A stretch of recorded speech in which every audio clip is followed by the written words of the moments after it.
So quite delighted to be here with freshers and other engineering year students, even though we are passing through extremely difficult time.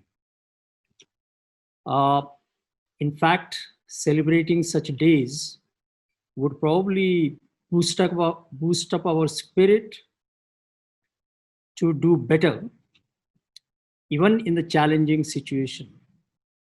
So thanks for organizing this Engineers Day celebration. And my appreciation goes to Dr. Mangeshji Karat, if he is there, if not in absentia.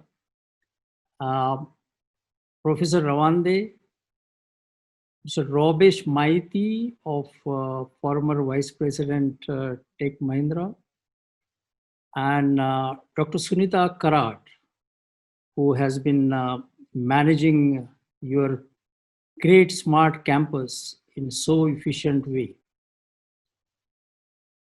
When Dr.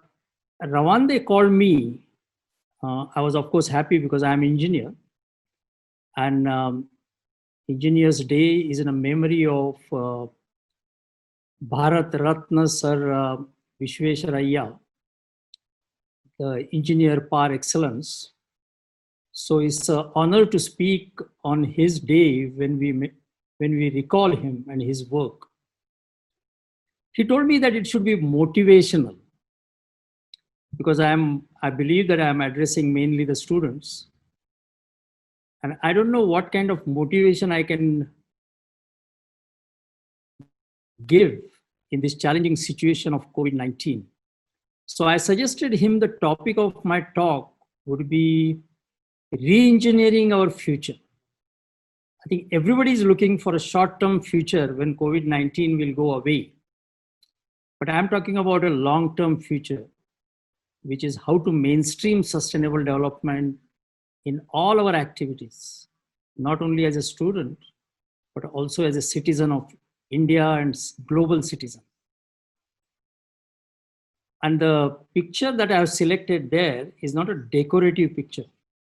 That itself shows what kind of motivational factors that I have selected.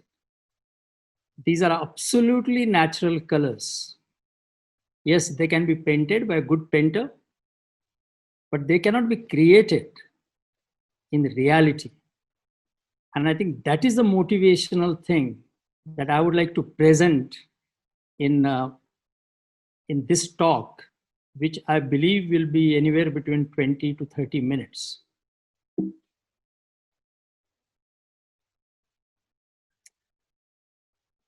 So let me go into the mythology.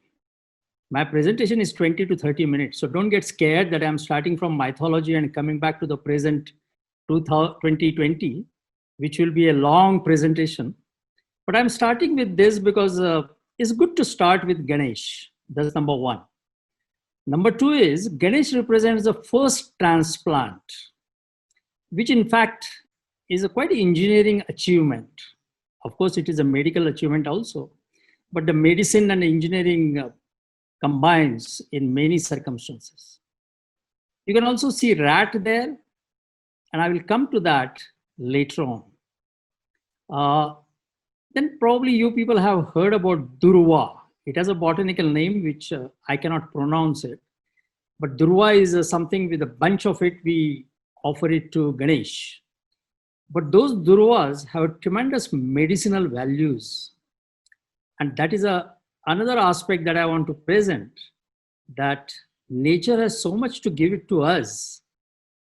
And we have termed them as if rat is something which is to be killed, and Durva is something which is to be stamped, made on it, or just walked on it. But it is much more than that.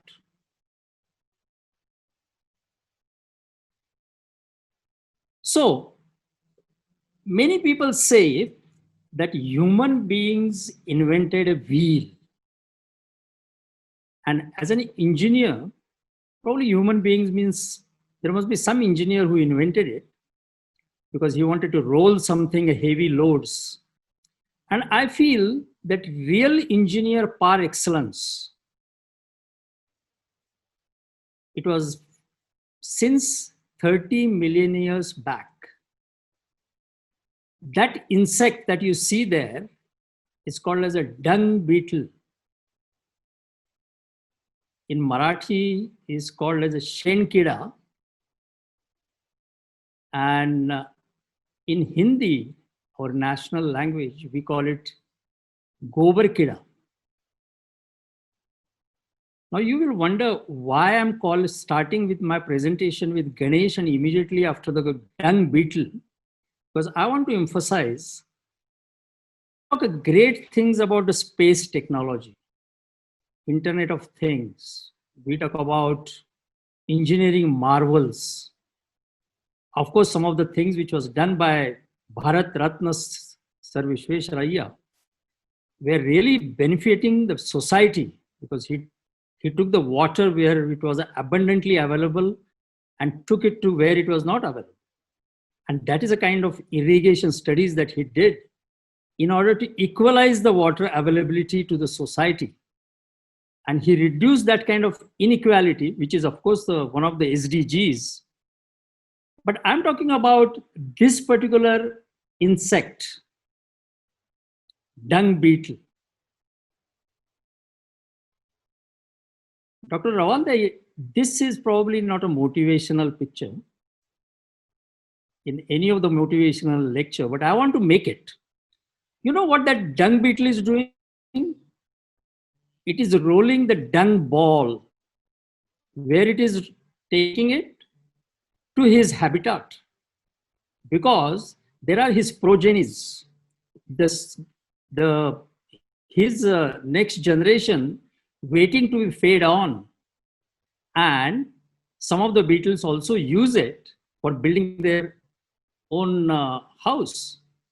So taking care of progeny, building the house, he's rolling that dung ball. So some of the innovative students in the crowd will ask me, so what?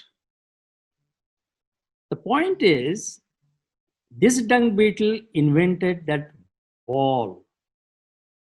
He is an inventor of rolling, helps in efficiency in moving the heavy loads. Now people may say that, oh, small ball, you know.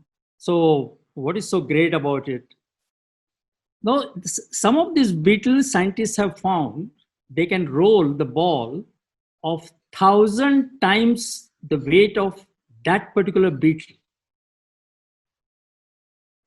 Now, in a present language of the students, this is equivalent to average man pulling 6 double deckers with full of passengers. Can any student do that? Even the one who goes regularly to gym or participates in wrestling? This dung beetle does that. So it does that with efficiency, with less energy, and to feed the next generation, to build his house. And what is it? It's a dung. It's a feces. It's a waste. From the waste, he is creating his life. What more the engineers are expected to do? And this is what exactly motivates me particularly, and I'm sure it will motivate to you as well. I'm sorry to continue that subject of dung on such a nice day of Engineers Day.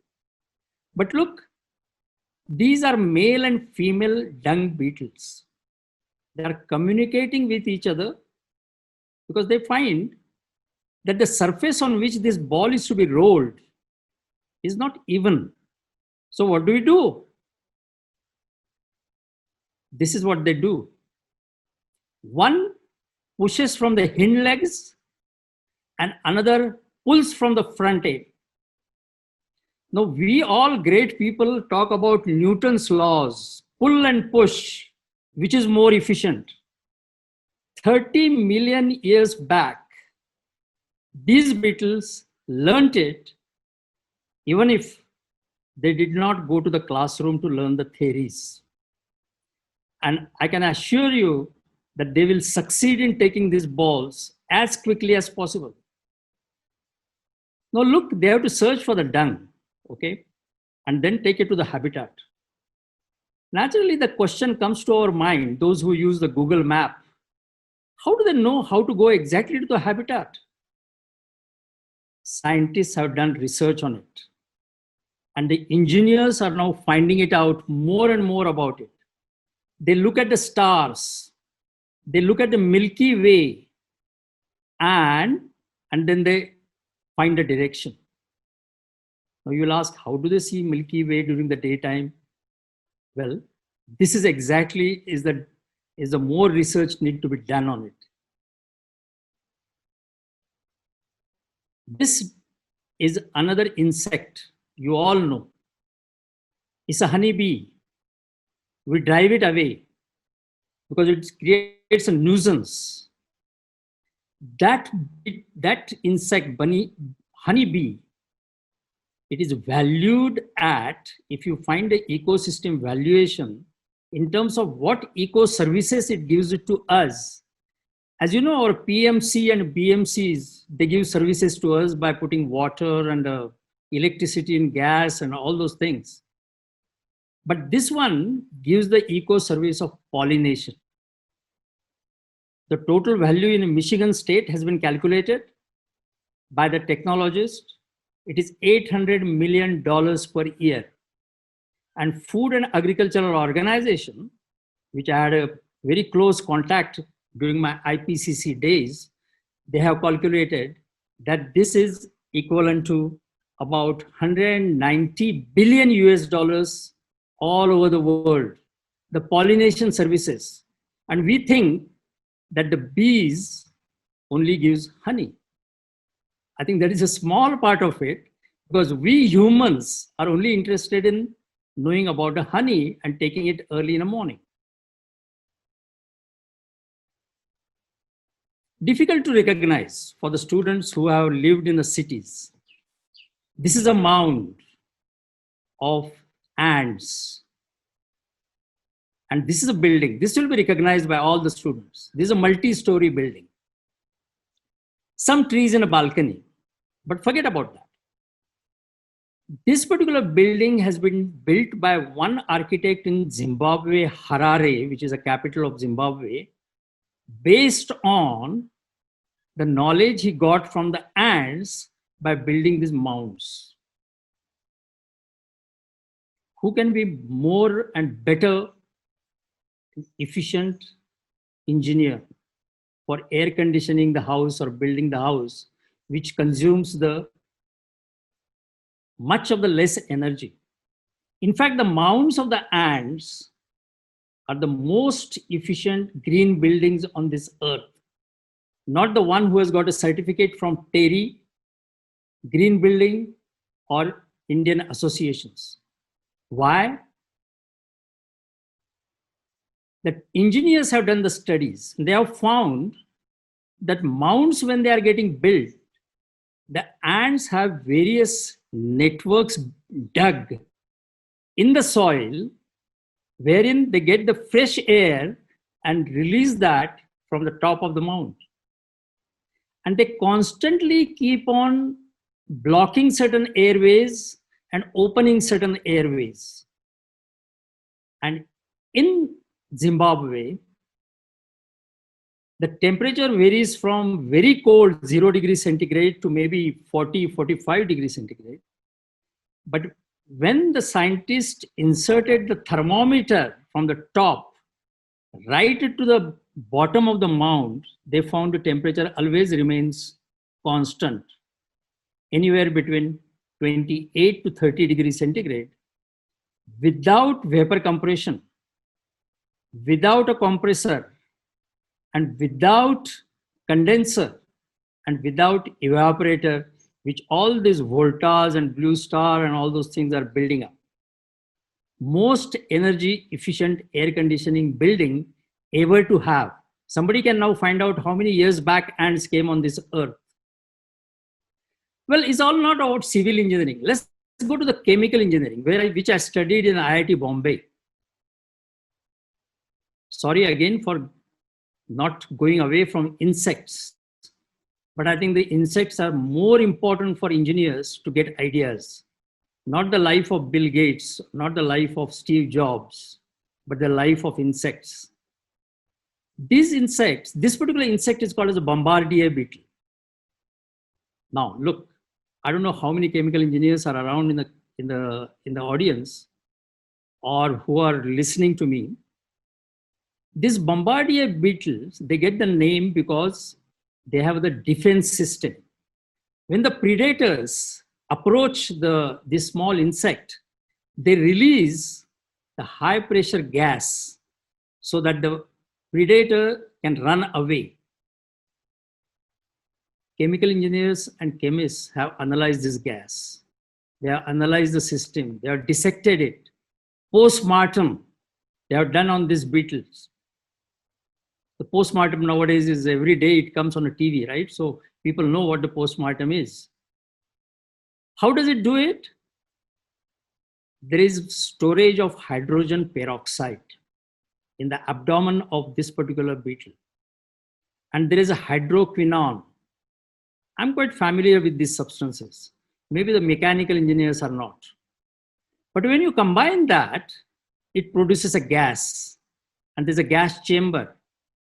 And then the beetles have the mechanism to compress that gas chamber, and then it comes as a spray the way it comes from your what is called deodorant, but much powerful, much toxic, much dangerous, and the predator goes away. But when predator goes away, the beetle doesn't continue working. It runs away because it knows that predator can come more closer, and then he may not have enough time to produce that particular gas from hydrogen peroxide and hydroquinone. Now, some of the students will ask, where this hydrogen peroxide he gets, does he get it from any factory and hydroquinone? But that exactly is the project you have to do. How does the beetle produces hydrogen peroxide and hydroquinone? Now look at the human beings. Human beings saying, oh, what to learn from these insects? They're so small. Let's kill them. Put your foot on that. Yes, that insect will get killed. Maybe a couple of centimeters long and maybe a couple of millimeters in height. But can you crush coronavirus? Ask yourself. Maybe the beetles which are getting crushed have given a message to the nature and his friends saying that develop something so that these human beings who are so cruel can also get affected. Maybe. Now somebody will say, oh, but there is no internet, how they can give a message, how we can send emails. Let me tell you, we say that we invented internet. There are papers appearing for the last 4 or 5 years which says that trees' roots can give the messages to another tree's roots about the dangers, about the better soil, how to behave, how to go deeper. This is something which I want to tell you. Just see this as I go through the slides. Now, one of the Switzerland engineer, he took his dog for a walk. And I now come back to how we can learn in reality. It's a motivational speech, but not an imaginary thing. When he came back one day, he saw many of these stuck to the skin and the hair of the dog. And he came out with the idea of Velcro, which all the students today probably know it. The Velcros are used for sticking the tapes on each other. That's how the nature, particular buds get stuck on a dog's skin, hairy skin. And he got the idea. And he really set up an industry, a Velcro industry. Today, of course, that engineer is not there, but today, the sales of such industry is nearly $250 million US per year. Now ask somebody, how much that Swiss engineer paid back to the nature as a patent cost? Zero. We learn from the nature. We make money, but we don't pay back to the nature. One of my jobs in Lupin Laboratories was to produce antibiotics. I not only consume antibiotics, I produce them. Amoxicillin, you have cephalexin. These are all antibiotics. Earlier, about before 1950s and 60s, they were produced by 6 chemical reactions. And each and every reaction was dirty. And then came the idea from Europe that nature had enzymes which can reduce those 6 steps into just 1 step. And today, most of the antibiotics are produced by the enzymatic reactions. And the final step is only done with some of the other chemicals. Now, remember, our body functions today. I'm speaking to you, and many of you are listening because of the typical enzymes produced in your body. And there are trillions of cells in your body which you are living with, and they are producing a different enzymes and giving messages and trying to coordinate all harmonized things. This is another way that how we copied the nature. You know, we have a very less space in urban areas. And you see the tree on the left-hand side, and you see another tree with solar panels on the right-hand side. We have copied that. Because you know, the way the tree arranges its leaves and branches is to get a maximum sunlight. Who teaches them? Not the professors. Their own experience over the millions of years, they have learned that. And Dr. Jagdish Chandra Bose has found they understand a language which we don't know. And we copied that, and now we have a solar tree. And I'm sure MIT ADT will have its own solar tree very soon, copied from the nature. How much patent fees you give to the nature? Zero. So, I don't want to define sustainable development. I've been defining it for the last 25 years. From Brundtland Commission, from the industry wizards, they talk about meeting the needs of the future generation without getting into the natural degradation. Some talk about economic development with the optimum nature resource use. They talk about resource efficiency. They talk about intergenerational equity. But I want to go beyond the definition. And I also want to go beyond theory.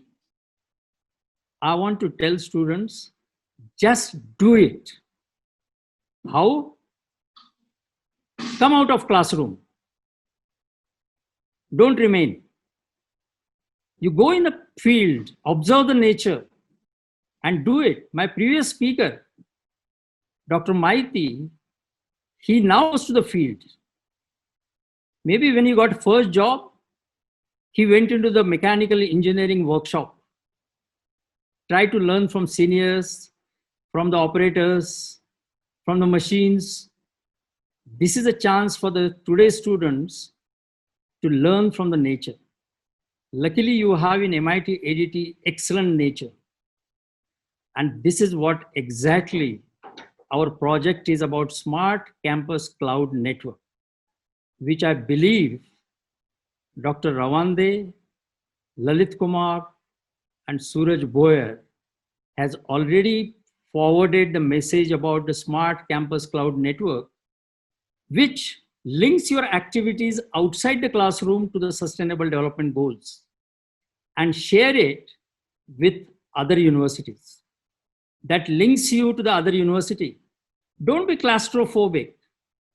I don't say that don't remain in the classroom. You remain in the classroom. But when you are supposed to carry out certain other jobs, make sure that your classroom and the courses are designed in such a way that enough time is there for going into the nature and learning from it. Well, that is the motivational message that I want to give it to you. I don't know how many of you know that in 1972, the first ever picture of the full Earth was clicked by the Apollo 11 or 17 astronauts. They looked outside their window in a space shuttle and suddenly saw this particular full image of the Earth, because the sun was on their backside and giving the perfect photo finish for this.